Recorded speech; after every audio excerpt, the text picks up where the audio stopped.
今日はグランドピアノはいですね。はい、買い取りになったヤマハの G3 です。はい。はい。このピアノ弦がものすごく錆びてるのわかりますかね。こっちからのなので結構弾いてるピアノなので、断線後に断線しても困るので、弦をすべて張り替えます。で張り替えるにあたりチューニングピンというのも、交換します。これ大体何年ぐらい経っている34、5年30年40年経っているグランドピアノ、まあアップライトもそうですけど錆びてくることが多い。いや、そんなことはないです。あ、そうですか。環境次第。これはちょっと湿気があるところにあったらしいので、あと塗装も割れたりとか、これかな、ピーここまでまあちょっと凹凸が見えますね。これ今爪引っかかる、ね、ここは爪亀裂が入っちゃってて、ここは梱包する時とかに多分角が当たってか、お客さんがゴツンとやったのか、その影響で割れたのかもしれないですけど、湿気でやっぱり塗料も中の木が膨らんだりするので割れる原因にはなります。ヤマハのピアノがこの表明板というですね、弦の振幅をこのコマという部品に拾ってそれを増幅させているスピーカーのコーンですか、あれみたいな役割をしている板です。でその板のこの塗装がヤマハのピアノラッカー系塗料っていうのを使ってて、経年劣化でだんだん赤っぽくなっていき、しまいには抹茶茶になって塗料がブクブクして粘着質になりホコリを絡み、どうしようもないことに、今回はもう全部弦を変えるので、このフレームというのを取ってこの表明板のこの板の塗装も一回剥がして、新しい塗料を塗って白くして戻して新しく弦を張ると、いうことをします。使用するこのダンパーですね、これを取っていきます。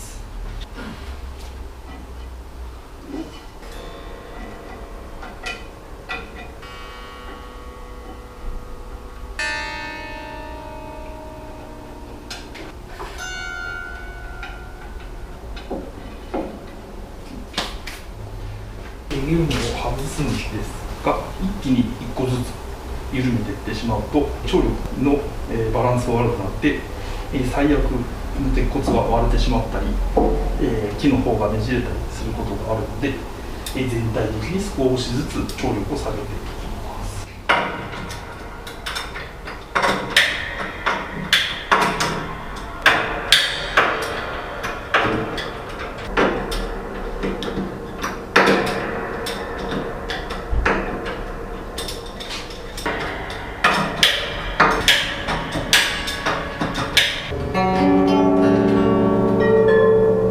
これからはここに取っていきます。まず低温の弦から外していきます。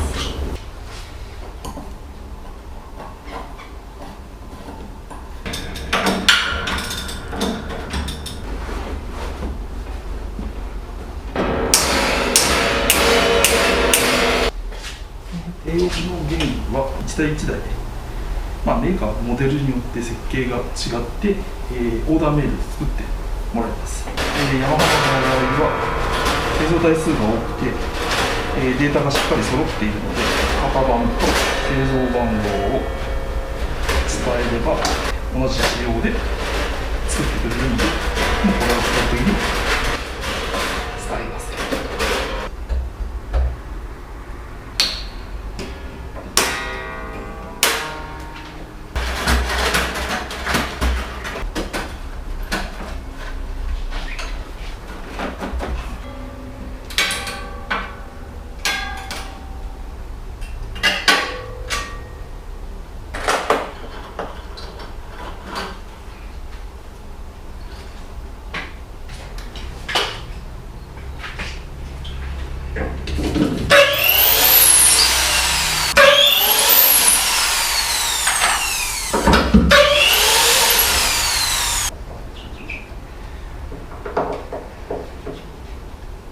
で弦とチューニングが全て取れましたので、この鉄骨を外していきます。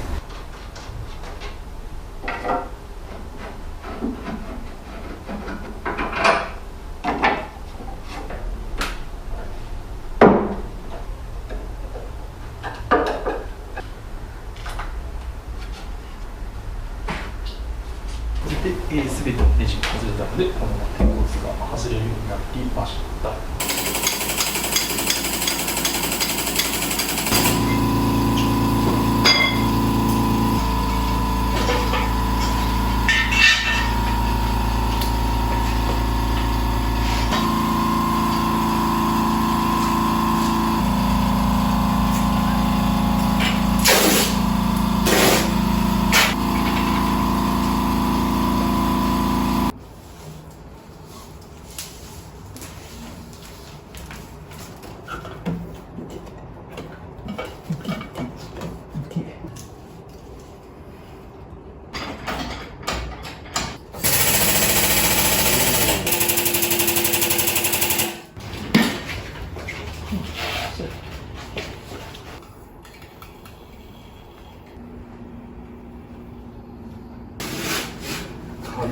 ああ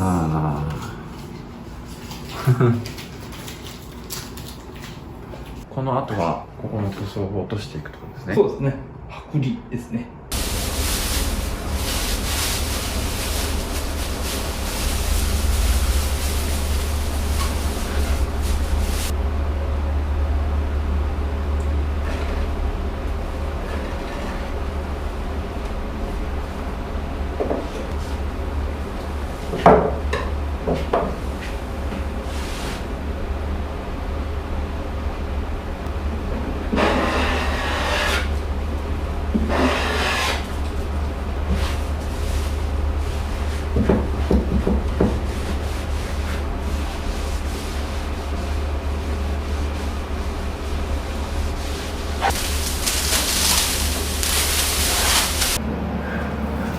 マークが残ってよかった。マークも取れちゃうんだよね。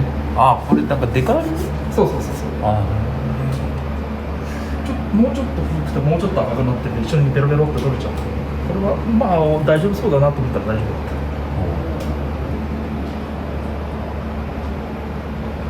綺麗になりました。これであとはじゃあ乾燥させて、そしてまず下地目止めを塗ってサンディングシーラーを。あれなんですね、そのオイルフィニッシュとかにはしないんですか？しないね。色をつける理由がない。特にどのメーカーも基本的にはクリア塗装で、ヤマハはラッカー系塗料で、カワイはニス系。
はい、今はどんな状況ですか？はい、この競技板ですねを抹茶色だったやつを、塗装をし直して、このフレーム掃除をして、こういった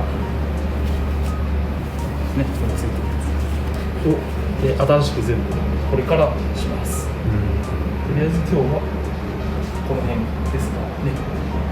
カピカになりましたね。そうね、このくらいは全体の作業量的に今何%が終わったんですか2、3割2、3割です。まだまだ続きますね。続きます。次回はこれを新しいのにしてへこんじゃうっていう。これがへこみすぎるとネイルにも。そうですね、ちょっと良くない。このアグラフという部品なんですけど、交換します。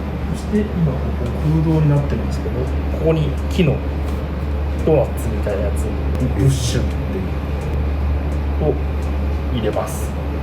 まあでも結構いろんなパーツをじゃあ新しくしていくってことですね。ではまたはい、作業の時に撮影していきますので、はいよろしくお願いします。お疲れ様でした。はい、おはようございます。おはようございます。前回から約1週間ぶりぐらいです。前回は一通り塗装、響板の塗装で、これから弦を張るための準備とか、弦を張っていくという作業にそうですね。なるんですね。はい、流れとすると古いこれですね、新しく全部作って、このアグラフという部品を新しいのに全部、あとはこの合間に入っていた今ですね、新しいブッシュなんていうやつなんですけど、アクアリウムの水槽のフィルターに入ってるやつみたいなそういう趣味やないとりあえずこれのレプリカを作るので工作をします。紙を普通の厚紙みたいな厚紙ですね、まさに厚紙ですね。厚紙にフェルトを巻きつける。はい。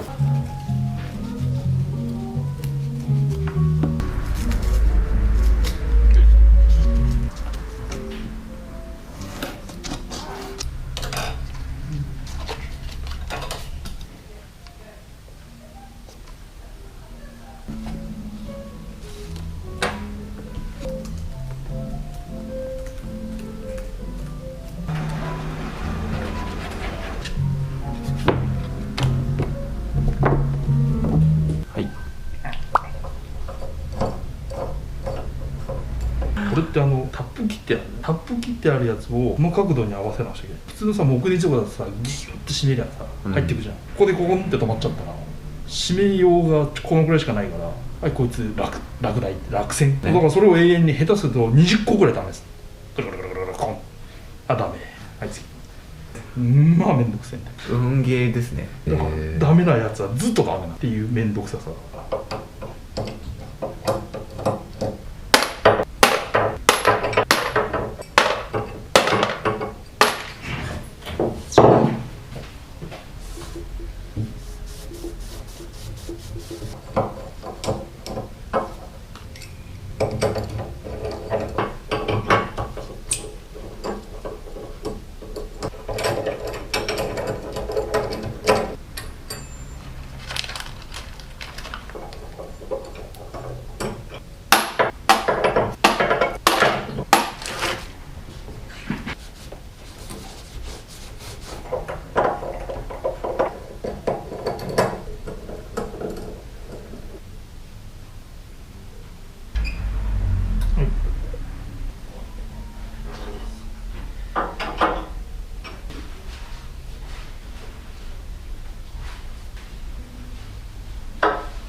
はい、お疲れ様です。これから弦を張るということで、はい、こういうベルト類ですね。新しくこの、ブッシュで、チューニングピンが入る穴を開け終わったところです。通常だともうこのまま弦を張り始めていくんですけど、ここ最近なんですけど、通常の弦とちょっと特性の違う弦が10年ぐらい前に、発売になりました。この特性の違う弦を低音から中音にかけていくこの境の辺にちょっとタイプの違う弦を使ってあげると、低音から中音にかけて音のつながりが良くなるので、ここ最近はちょっとそういうことを、いわゆる巻き線っていう線と普通の線の境目ってことです。そうですね。これが新線です。これ新線ですね。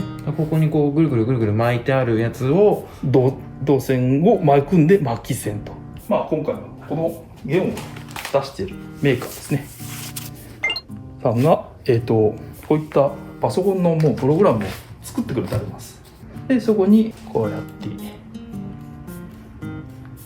こっからここまで測ってよと言われるので1140いうふうに、これで打ち込んでいってどれが一番いいかなっていうのを探って、この1と0と通常の一般的な弦をここら辺だけちょっと変えてけど、なんかハイブリッドスケールとかなんとからしいです。いやー、なるほど。理屈はともかくやろうとしていることはやっぱりその弦の、構造というか、もの自体が違う部分が切り替わるところで弾いてる人が、違和感とかを感じないようにできるだけやっていくっていうことですね。なるべく良くなるんであれば、そんなにね全部変えなくてもいいんだったらこんな何本かしか変えなくて、それで違和感がお客さんなく喜んでもらえたら多少の手間だったらいいかと思って。なるほど。はい、やってます。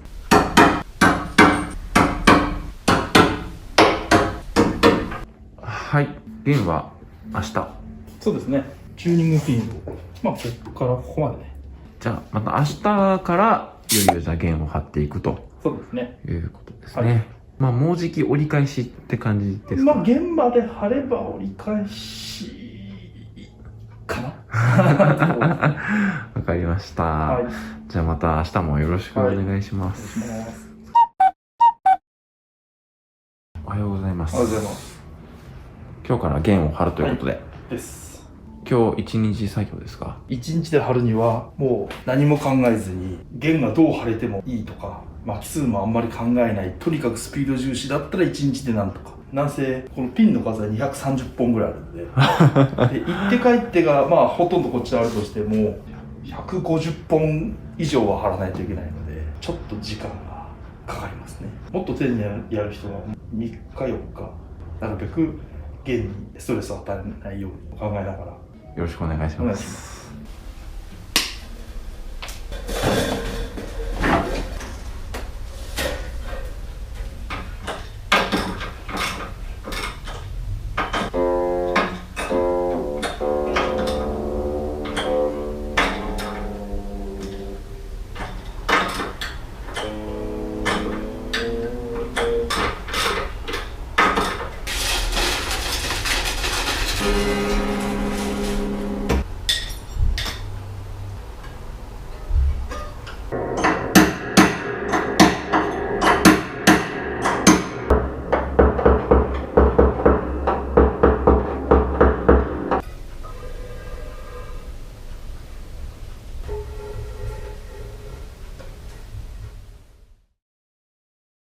はい、お疲れ様でした。ありがとうございました。一応予定の範囲は行きました。これはまだ完全に張ったってわけじゃなくて、とりあえずちょっとだるんに張ってあるという感じです。一個ずつ一気に張っていっちゃうと局地的にどんどんその張力がかかっていっちゃってねじれたり、下手するとこのフレームというのがバキッと割れてしまう可能性があるので、全部ちゃんと貼ってから少しずつテンションをかけると。明日は4を貼って、ある程度このぐらいまでだるんに貼って、であとはこの今このコイルですね、ぐるぐるぐるって巻いたコイルが下にうにゃうにゃっていってるのもあるので、それをビシッとくっつけないとこの高さがバラバラになったり、あとで調律の安定性が悪くなったりするので、それはしっかりくっつけて。全然もう本当に昨日これが入った時点でもそうでしたけど、新しい弦が張っていくに従って新品になっていく感じがより増していきますね。確かに何にもないところからね、銀ピカの弦を張っていって、これが新しくなったりしてるので。そうですね、輝きが全くもう見違えるほど違いますね。違いますのでね。やっぱり古い弦は40年50年張りっぱなしだと、やっぱりこう動きが悪くなってるというか、まあ、切れたりはしないし、音はちゃんとある程度一定の高さ出てるんですけど、疲労というかしてるので、新しい弦だと伸びるような音がしますよね。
視聴者の皆さんは多分、月日は感じないんですけど僕らも1ヶ月以上経ちました、弦の張り替えまでですかね、前回は人はまず、もう全部終わってます。はい、綺麗な状態になりました。塗装もそして弦を変えて、このチューニングピンというものを変えて、あとこの赤いベルトクロスですね、それも全部新しいものになってます。この後残っている作業というのは何なんでしょう。この後は中のアクションですね、今抜いちゃってますけど、弦を打っているハンマーというものがあるんですけど、それがかなり摩耗していて、もうすでに使えないレベルになっているので、それの交換をします。いよいよじゃあピアノの、心臓部ですね、動画は一旦ここで前編が終了ということで、また後編もマニア必見というかそうですね奥深い世界がまた垣間見えるんじゃないかというような動画をじゃあ後編に続きますので、一旦ここで締めますね、今回はグランドピアノの響板の再塗装と弦の張り替えという動画をお送りしました。ご視聴ありがとうございました。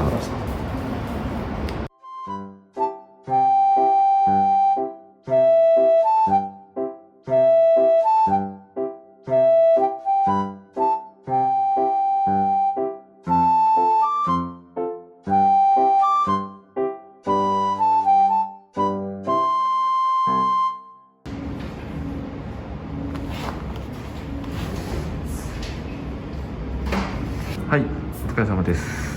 こんにちは。今回はグランドピアノのワンホール企画後編ということで、これが中に入ってるんですけど、アクションですね。ハンマーがですね、ここもう下のここまでいってるのはそうそうないです。弾いたからなったってことですかね。いや、これはおそらくその弾いてると溝ができてくるんですね。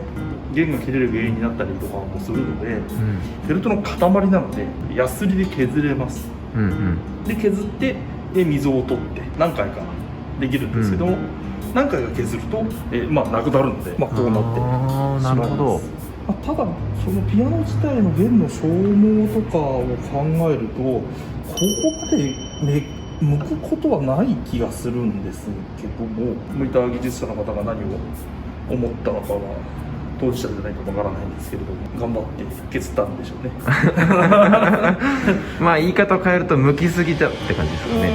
な気がするんですけどねちょっとやっちゃったんじゃないかなというような気がなので、今回この、ハンマーヘッドですね、頭っていうか、いう部品と、あとこの棒も一緒に変えます。今回このハンマーのフェルトを変えることによって期待できる効果というのはどんな？そうですね、やっぱりこれかなり芯の方まで向いてしまってるので、本来ある長さから変わってるので、設計から変わってるので、多少引きづらくなってたり、芯の方まで向いてるとやっぱり弾力が失われてしまってるので、軽いチリチリしたような音というか、新しいフェルトにすることで、長く使っていただけるような状態にで、交換するにあたりまずいろんな計測を、このハンマーといってもですね、いろいろな種類があって、やみくもに頼むわけにはいかないです。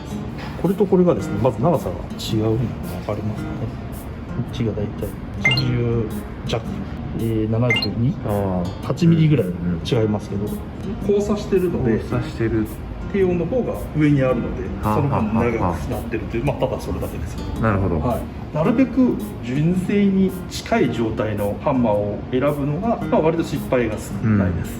今回はオーダーメイドみたいな。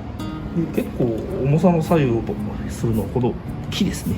これが結構3種類ぐらいあって、それによって結構重さが変わる。木の比重が違うので、あと硬さも違うので、割と高級なのこれがマホガニーだったり、あとこのフェルトの量、これがあまり多くても少なくてもあんまり良くはないので、仮にスタウェイみたいなのがいいからって言ってこれにスタウェイのたまたま数があるやつをつけると多分ものすごく重い。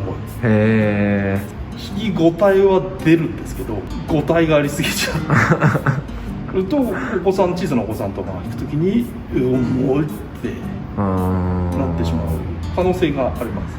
そこら辺はしっかり注意をして、ただいいメーカーのやつをつければいいっていう問題ではない。そうなんですね。いいですね。でこれがハンマーですね。国産メーカーで作ってもらって、FFW っていうドイツのフェルトメーカー、最高級フェルトを作ってもらいました。スターウェイもこの FFW フェルトがレンナーに行って、でレンナーというところが作ってる。こんな感じですね。アンダーフェルトっていう中にアンダーフェルトが一番上まで入ってるオールアンダーフェルト入りで、これに虫除けの薬が入ってます。そうなんですね。これが薬付きっていう。アンダーフェルトが、よく中古ピアノとかのネットとかで見た時に、アンダーフェルト入りモデルとか書いてあるのを見るんですけど、実際いいんですか、やっぱり。効果がないことはないと思うんですけど、ないっていう人もいたり、あるっていう人もいたり、一応ね、外のフェルトとは分かれてはいるので、クッション性は出やすいんじゃないかなと。ただかなりの圧力で巻きつけてるので、ほぼ一体化していると言っても過言ではないので、どこまで違うのかって言われると正直高度な計測機関とかに持っていかないと多分分からないレベルだと思う。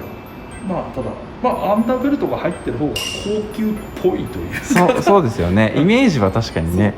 でこのまま植えればいいっていう問題でも実はなくて、ここら辺はまっすぐですね。棒に対してまっすぐ。でもこっちにだんだん行くとちょっとこう傾いて、こうなってるのに対してこう傾いてますね。で低音に行くと逆に傾くんですよね、右に。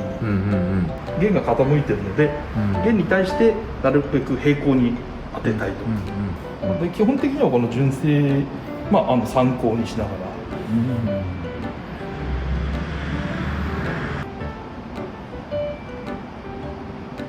比べてもらうと、ここ削ってあるんですね。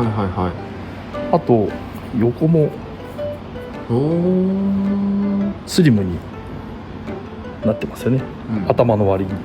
削ることによって隣と当たらないようにするっていうことと、少し軽量化、これシャンクって言うんですけど、ハンマーシャンクを新しいのに取り替えていって、で基準になる、各セクションの両サイドだけ取っといて、穴を開け終わって加工をし終わったら両サイド今までついてたものと比較をしつつ取り付けてレプリカみたいなのを作って、であとはそれに合わせて真ん中の方を全部植えていくと。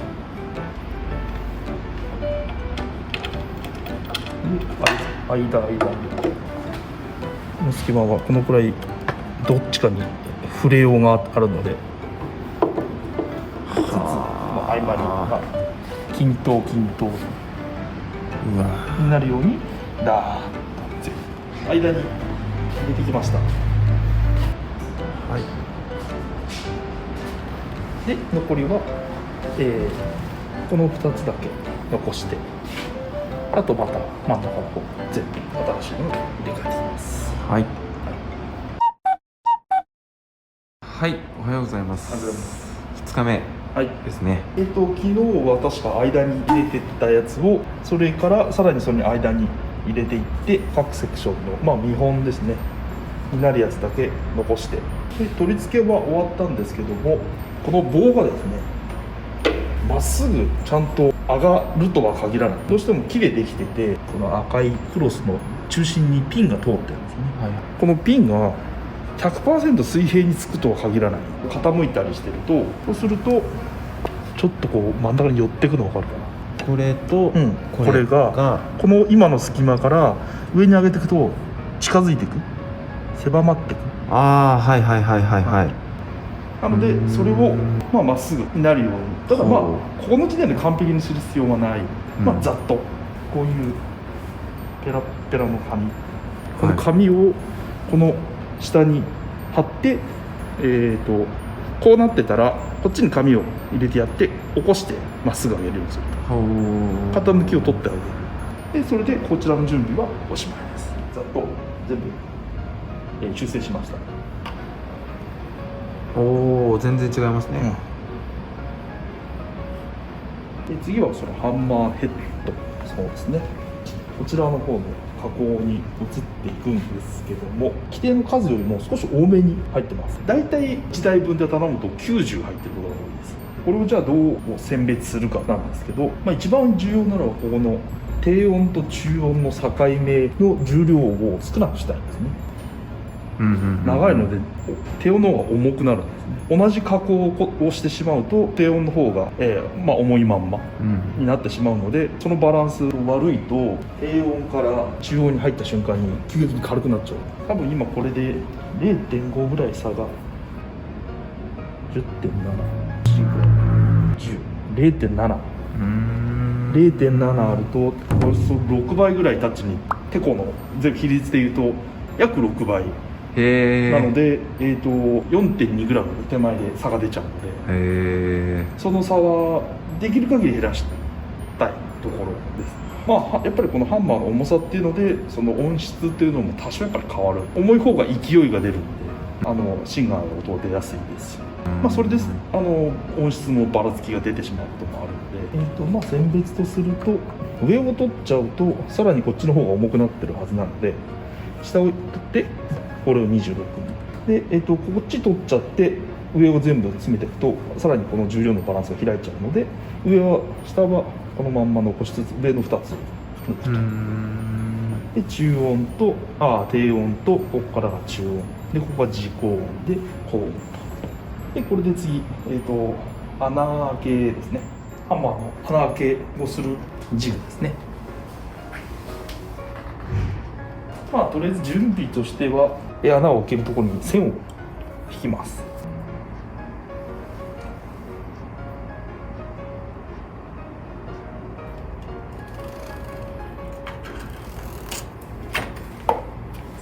位置を確認して、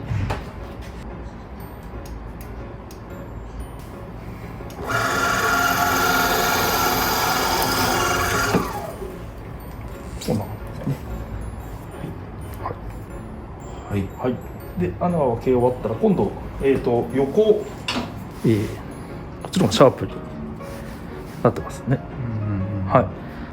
でこれは、昔はカンナとか、ベルトサンダーシャーってやってた、ベルトサンダー今でもやってる方がいらっしゃいますけど、どうしてもそうするとばらつきが、いわゆる、テーブル層っていうのが、よくこうやって車輪と切るやつですね。それにこういうジグを、つけてこう挟んで車輪と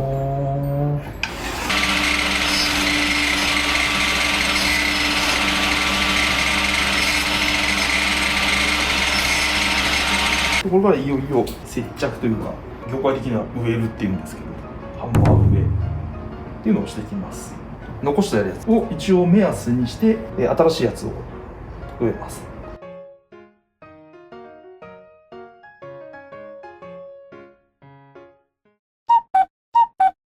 おはようございます。おはようございます。植え付けが終わりました。こんな感じです。棒が長いので少しこうやって飛び出てます。こういったものを使って完全に固定全部しちゃいます。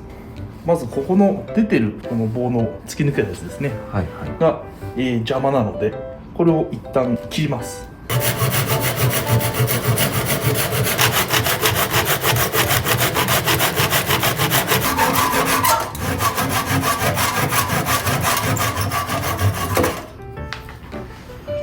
こんな感じですね。切り終わりました。これからこういうものを使って削って平ら。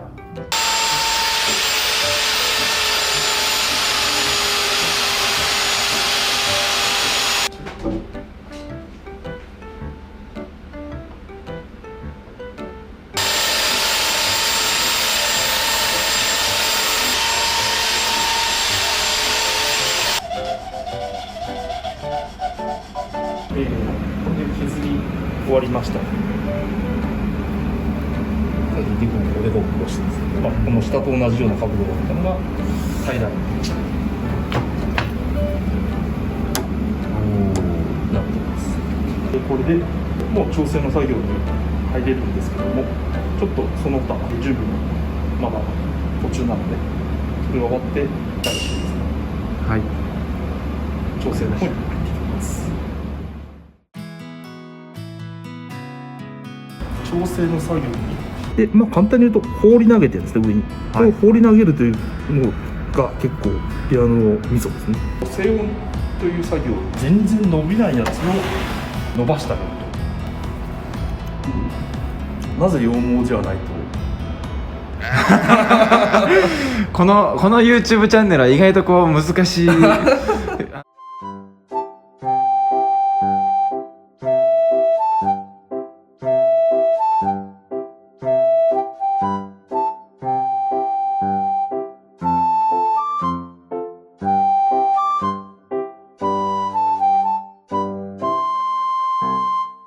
はい、おはようございます。おはようございます。続きですね。ハンマーを、入れて、鍵盤の方をですね、鍵盤の上面ですね、磨いて、鍵も黒鍵も。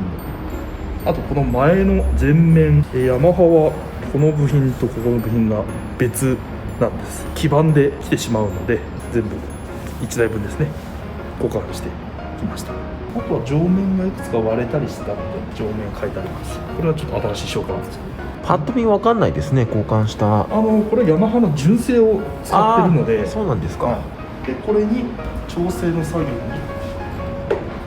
とりあえずは1回ざっと、かなりいろいろ変わってるので、1回でバッチリだってことは無理だので、1回ざっとやって近いところに持っていって、2回目で近いしたところに持っていって、このハンマー、新しいハンマーなんですけど、低音という作業をしていきます。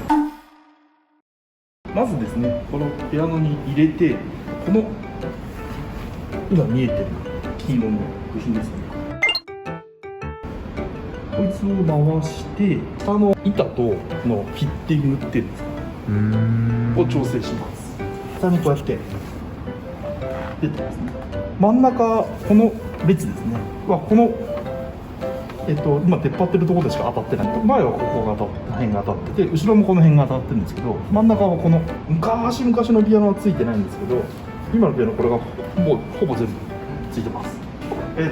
変化に対応できるようにということで、やっぱり湿気たりなんだりすると、こうねじれたりこうねじれたりいっぱいねじれるんですけど、もしただ木が全面にくっついてたら、その木を削る足すっていう作業をしなくちゃいけないんですよ。なのでこれを回すことによって、回すとここがブクッと膨れるので鍵盤の高さが上がるとか下がるとかっていうこともできる。なのでこれを適正なところにまず持ってて、これはもう本当にベースです。もう本当に土台ですから、でその土台がしっかりしたら鍵盤の高さですね、ここからこの高さで、その次に、このハンマーが新しいので、ハンマーがちゃんと弦に当たるかですね、3つ当たるか、こっちは2つ当たるか、1個ちゃんと真ん中に当たるかっていうのを紙を使ってあっちに行ったりこっちに行ったりさせながら、いいところを探って真ん中に当たるようにします。今度はこの下のこの部品ですね、この部品がこのハンマーにちゃんとまっすぐになるか、あとは鍵盤にもちゃんとまっすぐになってるかっていうのをこのネジですね、後ろにネジがあるんですけど、このネジを使ってちゃんとなるように左右の位置の調整で、それが終わったら今度はこの部品ですね、これジャックっていうんですけど、鍵盤の動きを伝えてこう跳ね上げるっていうんですか、突き上げてる部品ですね。この丸っこいローラーってやつを突き上げてるんですね。で、簡単に言うと放り投げてるんですね。上に放り投げて弦に当たって戻る、こう放り投げるというのが結構ピアノのミソですね。押さえつけちゃうとこうなるので、もう音をそのまま止めちゃうんですね、ガンって。そうじゃなくて放り投げてるので本当に100分の1秒弦に当たるとか、そんな世界なんですね。でこれのまず静止一致ですね。これをぐるぐる回すとこの前後が調整できます。あとはここをぐるぐる回すとここが上下するので、この出具合ですね。だからこれがあんまり低いと出すと空振りしますね。なるほど。であんまり突き上げてると今度こう戻らなくなっちゃうんですね。こんな感じかな。こうするとこの下に潜らなくなるんですね。そうすると次の打弦ができなくなっちゃう。なのでこの高さも調整します。でその次に今度はこのバネですね。行って帰ってバネがついてるんですけど、このバネの強さを調整します。これ何かというと、このジャックの戻り、この戻るのを助けているバネですね。バネが効きすぎてると優しく弾いた時に強すぎてビロロンとなるほどなってしまいますし、効かなすぎてると連打が次の動作にこいつが戻らないので、そこまでいったら今ちょっと弦がないんですけど、だいたいこれが水平になると弦がある設計になってるので、カクンと今ゆっくり上げていくと当たらずに落ちますよね。スコンと。これは放り投げて抜けるところなんですね。でこの抜けるのを弦に対して何ミリぐらいでこうやって抜けるか、それはこの部品をぐるぐるぐるっと回すと早く当たるか遅く当たるか。でその後に押すとちょっと落ちますよね、カクンと。このカクンと落ちる量をここで調整します。次の打鍵に備えるためのロスの幅っていうんですかね。でそこまでいったら、今度は弦がここにあるとして、今これ高さがばらけてますよね。この下の河合さんにこの間やってもらった、でもなんかまだ余白がある。なんかワンクッションあるんですよ。なんかね、触れば分かる。ぐるぐる回してこの高さを揃えます。で最後に弦があって、今捕まえてますよね、こいつの。この捕まえる量って弦に対してのこの幅、これも設計で約15ミリってなってるので、これを倒せば今遠いですね。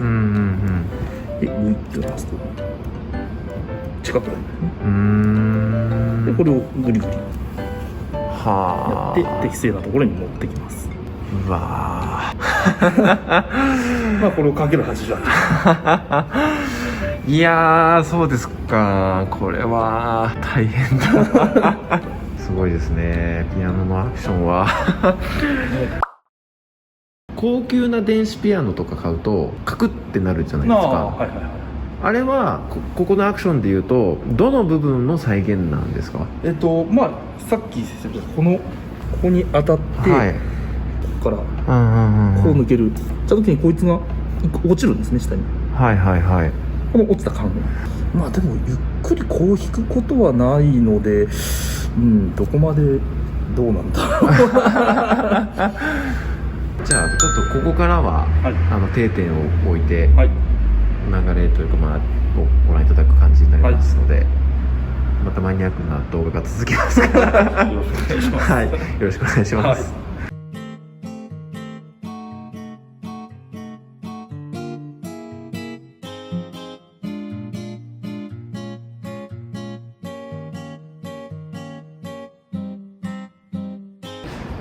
お疲れ様でした。今日は、鍵盤の高さ最初でっこぼこでした。大体平らにあと深さですね。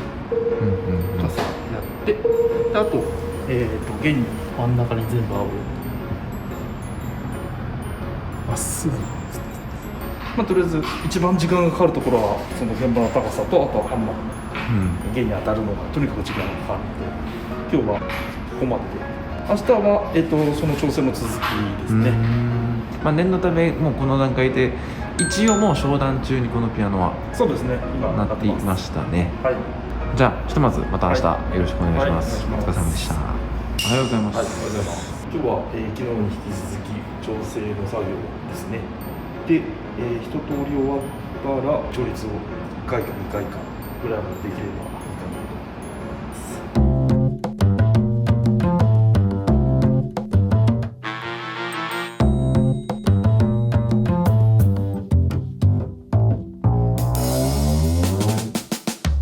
お疲れ様です。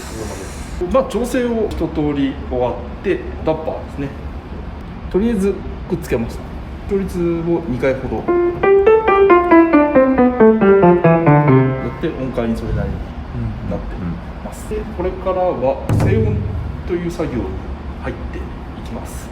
とりあえずこれからやるのは第一静音といって今ハンマーが、フェルトをギューって硬く巻いてあってすごい緊張状態にあって硬い状態なんですよね。弦を打つ時に当たる瞬間にグニャーンとなるみたいんですね。ただ今これ何にもしてないので硬いので多分ほぼゴン、非常に音が硬いんですね。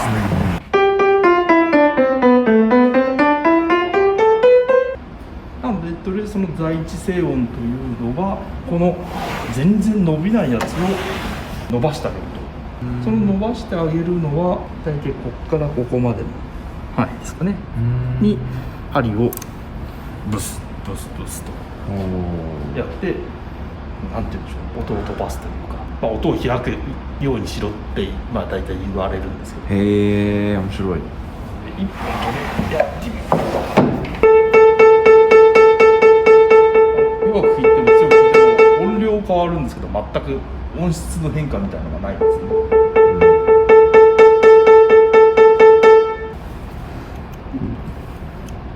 結構柔らかい。ち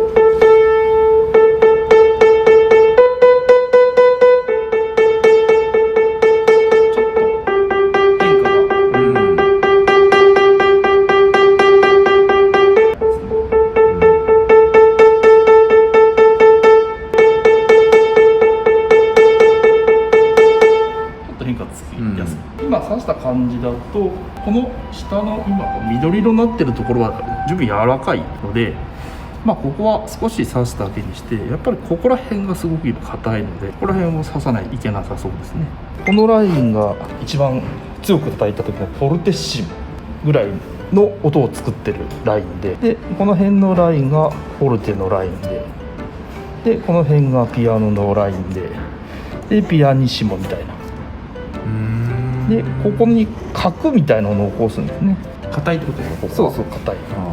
まずここを刺して緊張を上に上げて伸びるんだけど芯のある音を作ってでそれからこの、あとこの角をどのくらいの大きさにするかで表面もうっすらピアニッシモとか出す時はもうほんと表面も少しやって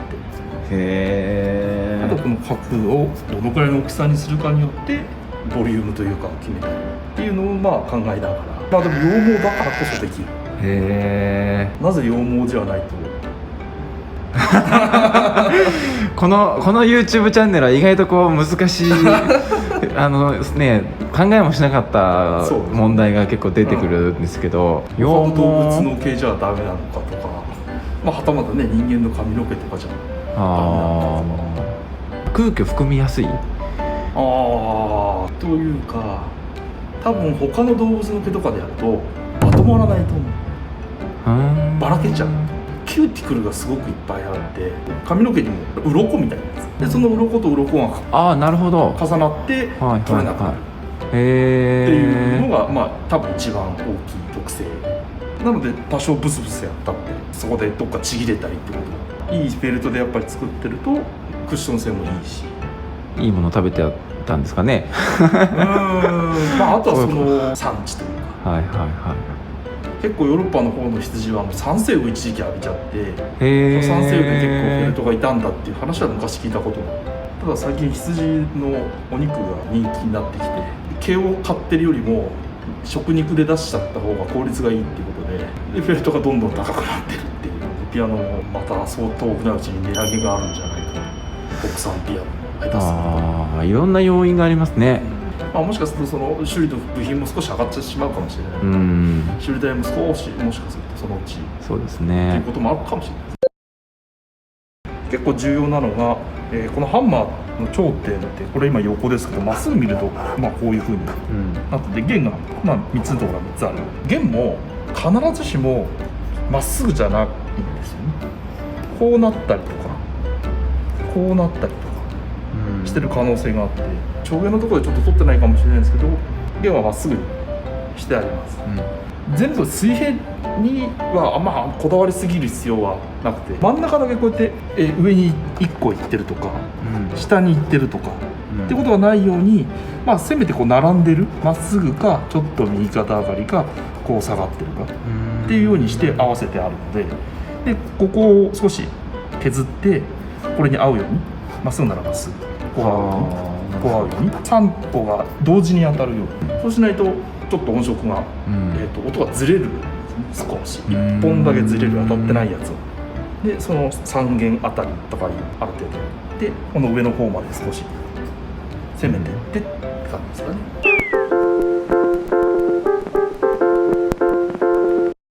おはようございます。ありがとうございます。今日は静音というところを進めていきます。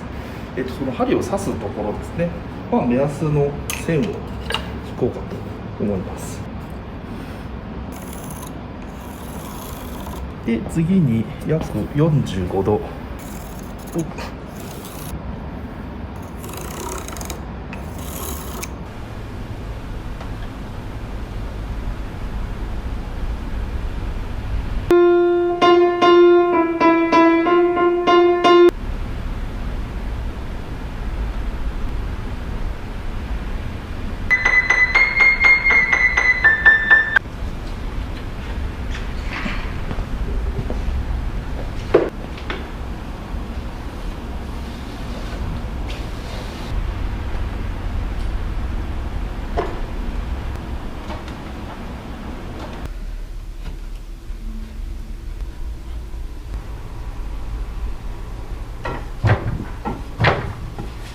だいたい第一静音と呼ばれる針刺しは終わりました。で次は針の穴とかブクブクに少し、まあちょっとこの辺がムクッとしてるので、ヤスリで表面をさらって、まあ、滑らかにして形を少し整えると。でこれをやって弦3つに当たる。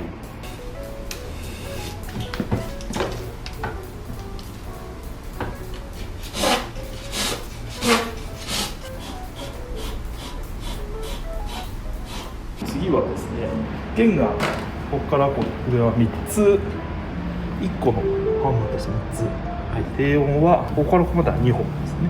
このハンマーっていうのは、まあ、削ったりすると傾いて削れちゃったりとか、まあいろいろ要因があって、弦にこっちは2本同時、こっちは3本同時に当たらないことがある、そうすると若干本当にコンマ何秒とかじゃない誤差が出ると音質に影響が出てくるので、そういったことがないように。これ今右がビローンっていってて、左がすぐ止まって右が伸びちゃうんですね。ハンマー押し当ててるのに左が止まって右が伸びるってことは、弦があったらこうなってるって感じですよね。なので、ハンマーの左肩が高いってことなので、これを削って同時になり、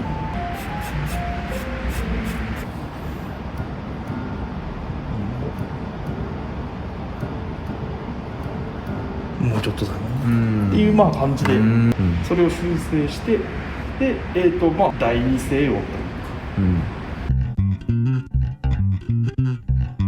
か、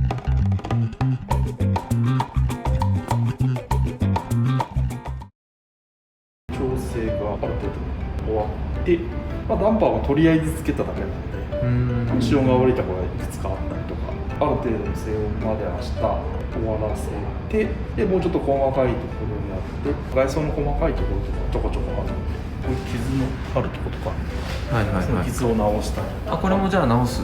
直します。そうなんですね。はい。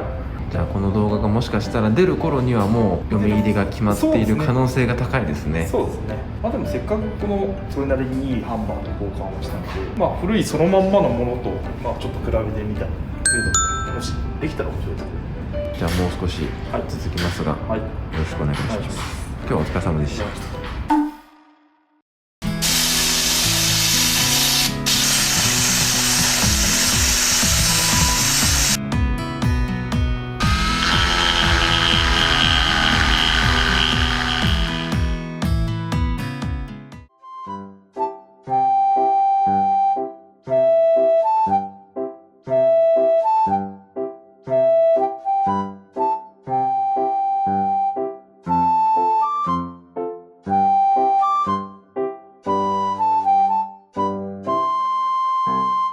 おはようございます。今日は次の段階ですね。今そのクッションの方はできたので、もうちょっとだけピアノとかピアニッシモが出る上の方ですね、音の変化がつくような、それが大体終わったら、そのダンパーは今ほぼ仮につけたような状態なので、その踏む量とかをしっかり決めてからじゃないとソステヌートって調整できないので、ダンパーペダルありきでとりあえずはつけるして、多分今日はおしまいかなと。とりあえず一通り静音はこんなものかなという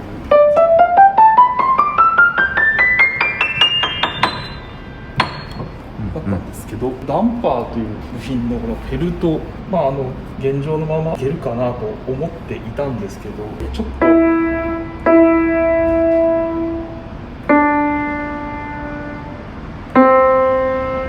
使用がちょっとよろしくない。ちょっと交換をしないといけないかなと。あとは現場のその重量ですかね、物体的な重量なんですけど、ヤマハの場合はだいたい40後半グラムでダンパーペダル踏んでるんですけどね、落ちるような設計に、約50グラムもでもいいかななんですけど、今回新しいのをつけて、そのもともとついてるやつよりもやっぱり少し重いみたいなので、これ今 50g ですね。これが 18g、2g、20、10、50です。うんともすんとも言わないですね。仮にこれを 55g、沈んできますね。でもこれでもちょっとだ、57、これでいいですね。これ今 57g で、もう力で押すと下がる。下がるだけじゃなくて上がってこないところがあるので、シーソーなので、下がる力を重い力で下げなくちゃいけなかったら、上がってくるのも結構重いのを乗せても上がってくるんですね。今 25g ですけど全然上がってくるんですね。30にして30、なるほど。普通大体、25で戻ってればいいです。なので多少この鍵盤に鉛を入れて、沈む時の重量を入れても、上がってくる重量には十分ありそうなので、これ鉛を入れます。ダンパーのフェルトを取る作業ですね。そうですね。はい。こうやって挟んで蒸気で取ります。接着剤が水溶性の接着剤なので、なるほど。お湯で溶かす、剥がして、残ったやつもちょっと取る。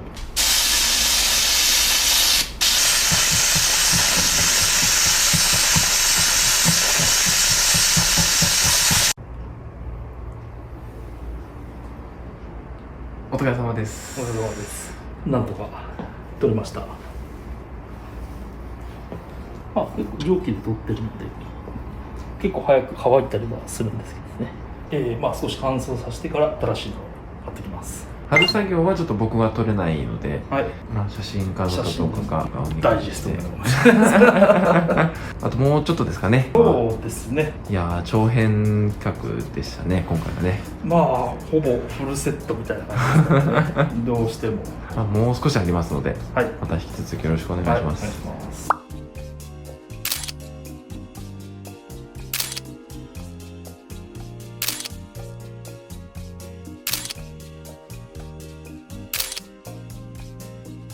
おはようございます。おはようございます。おはようございます。ダンパーですね。これ全部張り替えました。まあ注意するところはなるべくまっすぐ張らないと、前後についているので、これをまっすぐじゃないとこうなったりこうなったりしてしまうので、まあそこだけは注意しつつ、あとは弦の幅に合わせて少しこういったもので潰したりとかしながら、取り付けていきます。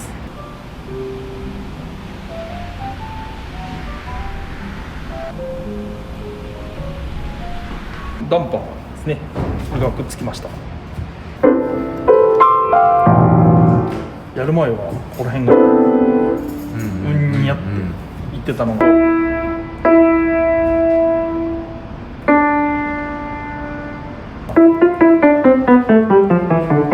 にやと言わずに、次は鍵盤の鉛調整ですね。今2つ入ってますね。これが鍵盤に入ってる鉛ですね。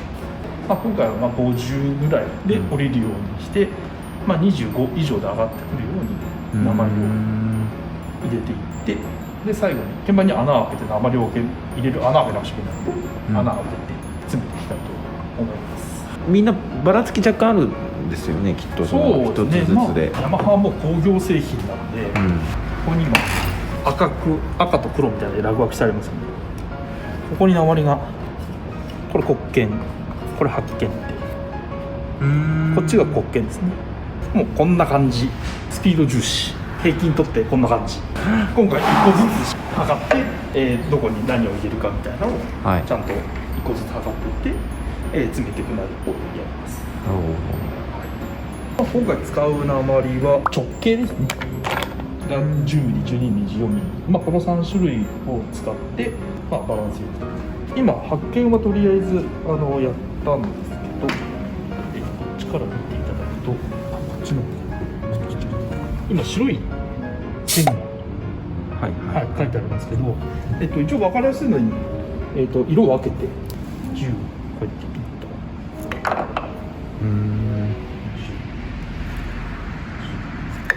とで印をつけていって穴を鍵盤開けます。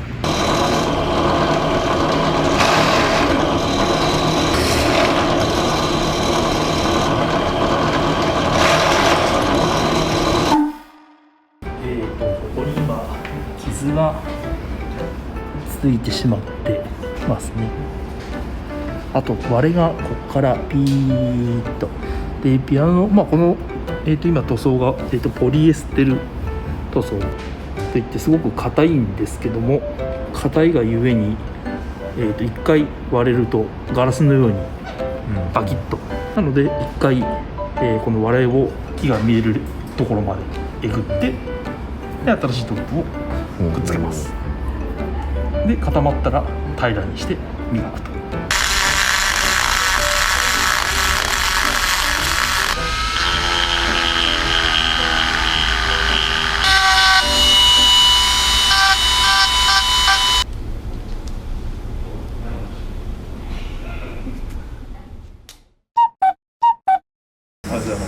とりあえず傷の修理ですね。その溝を少し広げて、同じ塗料からソールレースブラック、ピアノ用の黒ポリという黒いポリエステル、普通の黒とは違ってピアノブラックって言われるような漆黒、ホームセンターで売られてるような黒だとピアノにとってはもうネズミ色みたいな。でこれに化学反応で硬化させるんですけど、2つ添加物が、促進剤、硬化剤、パーメック、結構危ないやつで直接混合すると爆発します。へえ。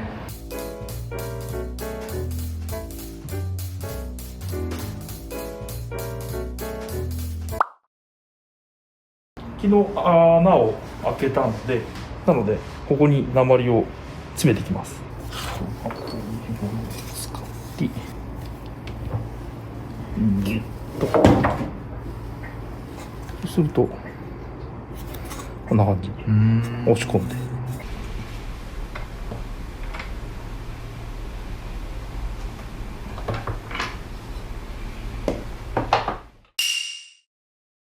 はい、おはようございます。いよいよ完成に向けて、かなり厚く持ってあるので、これを荒削りをしていって、こっちと同じぐらいですねにしてから、どんどんと耐水ペーパーを使って、平らに近づけていって真っ平らにして最終的には磨いて修復した後っていうのは出てしまうんですけど、やる前に比べたらやっぱ綺麗にはなるので、これが終わればいよいよじゃあ本当に終了ですかね。一旦商品としてお客さんに見せる段階までは終了ですかね。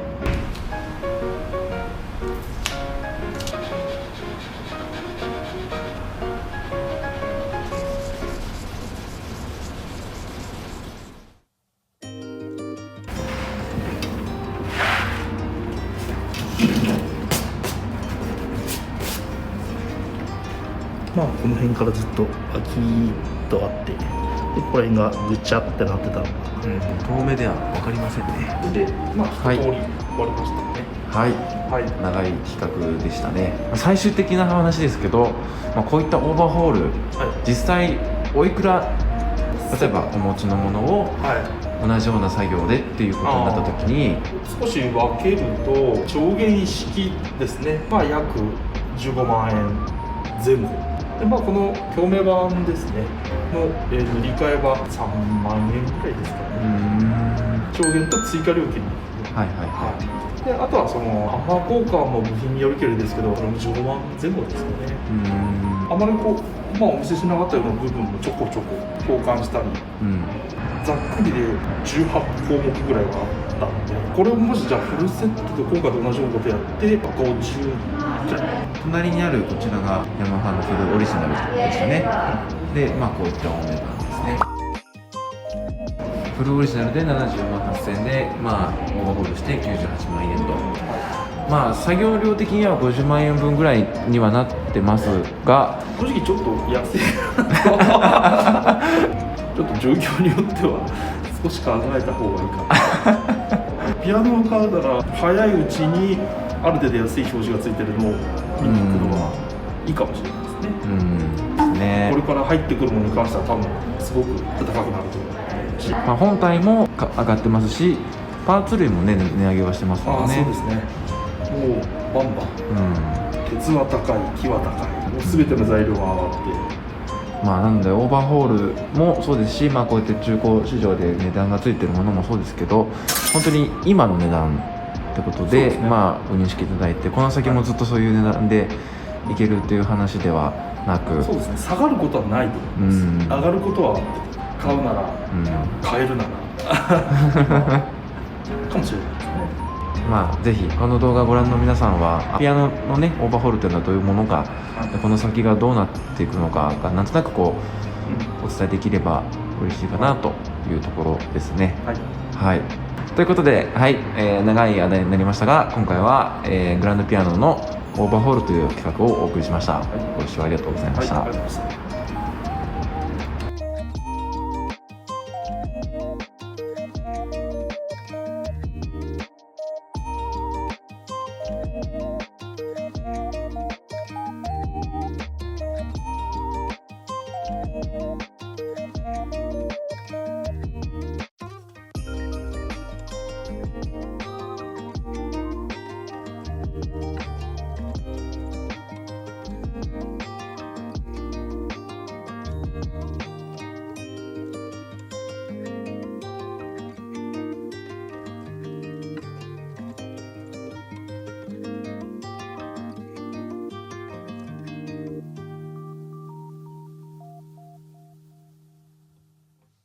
はい、オーバーホール企画、おまけのつもりですけど、毛が立ってますよいつものシャンプーと違うから。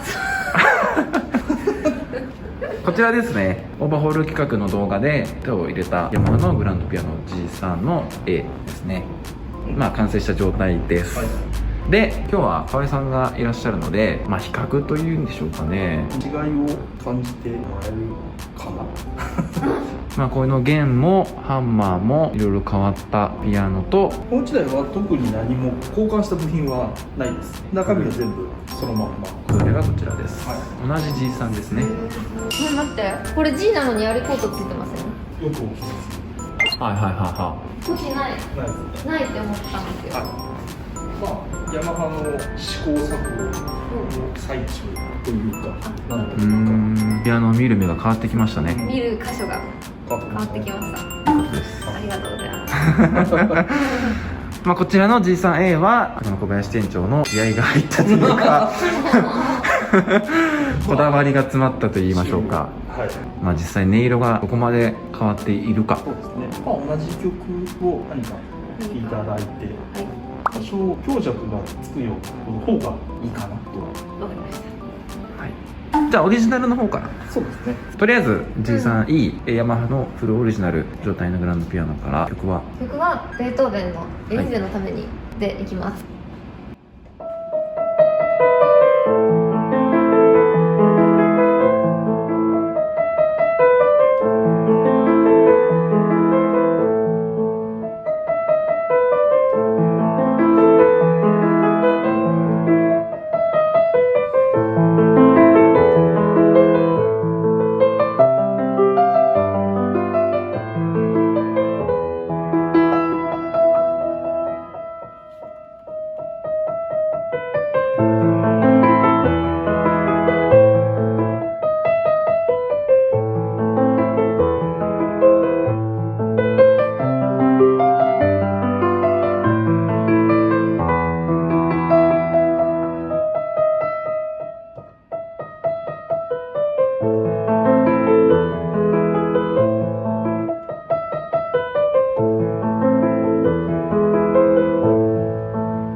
多かったかもしれないいいかということでした。で、はいちょっとこっちにこいつを持ってってもいいですか。あ、マジっすか。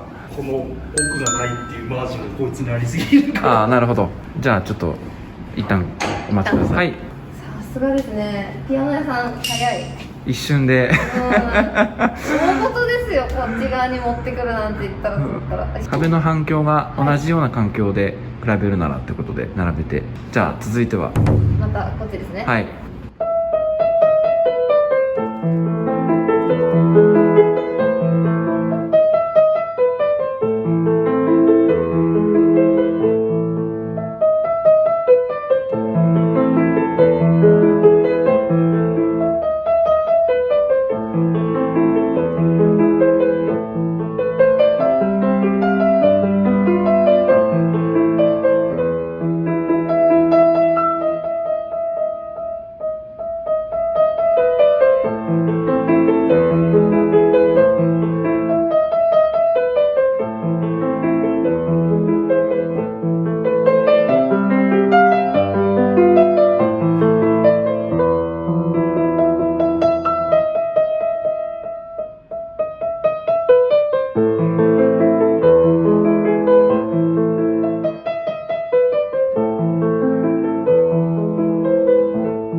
はい。はい、ありがとうございました。なるほどね。こ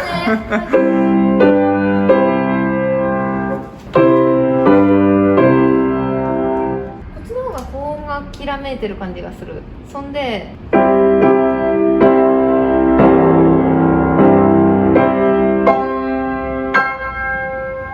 んていうのかな。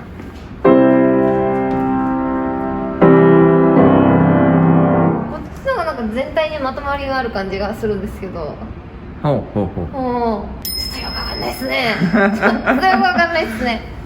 この方が音の変化がつきやすいかなとそうしたつもりだったんですけど、うん音程で弾いた時に音色も変わるかな。そうですね。アリコートついてるから、でもこっち弾いた時にあれこっちだっけアリコートついてるのって思ったくらいに華やかな音がしました。こっちはだから弾いててその音色の変化っていうのはこっちがあったと思います。光るものがあるって感じですちょっとね。ちなみに河合さん、はい、低温の弦と、はい、中温になったって思うところ分かりますか？中音って何ですか？弦の張り方のことですか？そう。どこだろう？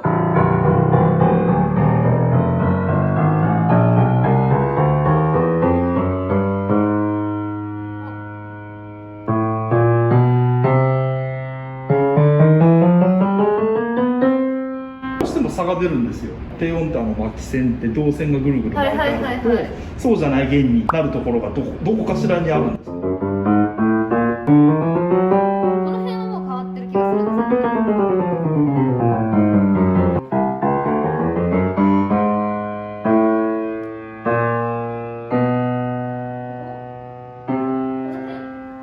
ブオーンっていう響きが一個行き過その次です。ぎ。そこがまだ中音。はい。そこが低音。そこから巻き線です。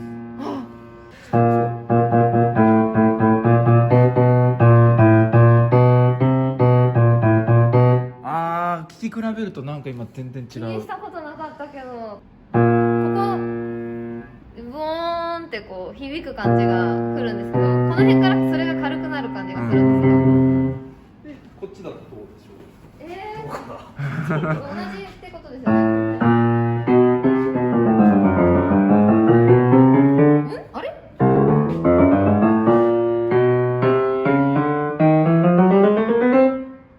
一緒？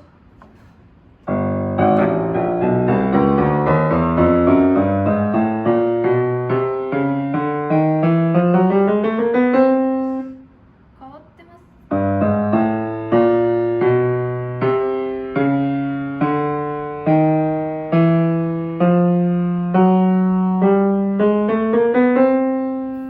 難しい。さっきよりなんか振動の感じが少ないかなんかわかんないかも。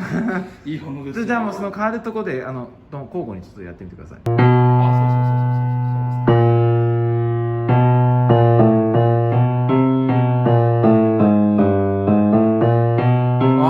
然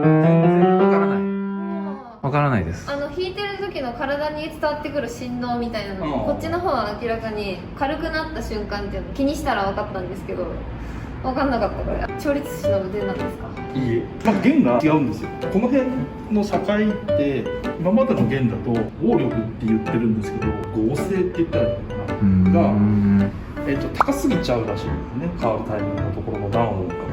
なのであえてちょっと弱い弦を使ってその差をなくすっていう方法を今回やったんですけど、それをオーバーホール第1回目の動画で弦の張り方の時の話で意味があったってことが良かったです。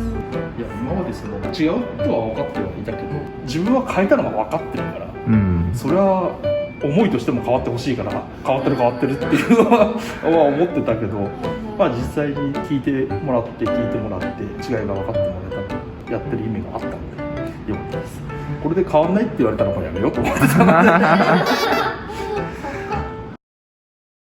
はい、というわけで違いを比べてみようというおまけ、でした。違いが出てよかったですね。そうですね、やっぱ会話ある。そうですね。勉強になりました。はい、とりあえずこんなことで、違いを比べてみました。ご視聴ありがとうございました。ありがとうございました。